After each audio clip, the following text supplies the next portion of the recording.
And welcome back to the Lincoln Theater here in historic Columbus. We are getting set up for what is going to be a big announcement, and we've got some cool acts for you as well to keep you entertained through the morning. We definitely do. There'll be a lot of entertainment, and we are making history today with this announcement.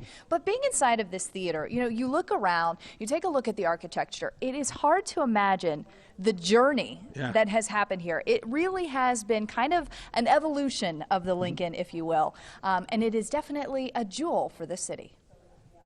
Well, you know, the Lincoln Theater has a lot of rich history and really was that catalyst for this community, both in the time that it was built in 1928 and even today. But the Lincoln was the place where you would put on your Sunday's best, and you would come and participate in a lot of the programs that were here. You attended different concerts, you attended the military balls in the ballroom. A lot of social events happened here at the Lincoln. But you know, it was top notch, and it was high class. The Lincoln was the venue that a number of jazz artists came through. James Brown, Etta James, Miles Davis, Count Basie, Duke Ellington, they all came through here. So it really was that place that the community gravitated to. But as the highways came in, the community was cut off. People started to move away.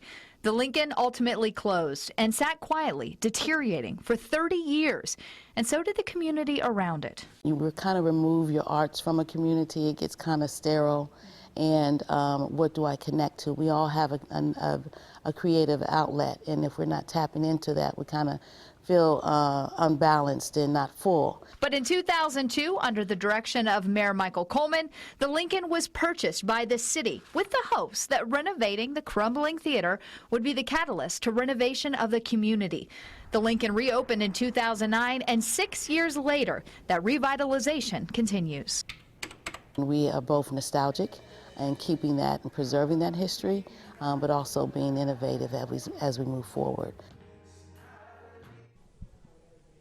Innovation is really key to the success of the Lincoln. We have here someone who works tirelessly to make sure that this establishment continues in all of its glory. Susan Bradford, who's the general manager here, but you have personal experience with the Lincoln long before this, right? I do, Monica. I remember as a child, about 7 years old, coming to the theater to take the African dance classes. It was just a highlight of my life during that time, and was able to just walk in the community and just feel the energy, feel the love of the community here. And now you are actually carrying on that tradition as well. What are we going to see coming later up? Well, yes, full circle it comes about, and that's a good thing. I have my interest of dance has always been there. I currently have a West African dance company, and we're Residence Arts Group here at the Lincoln Theater, so we'll be showing you a little celebration dance this morning.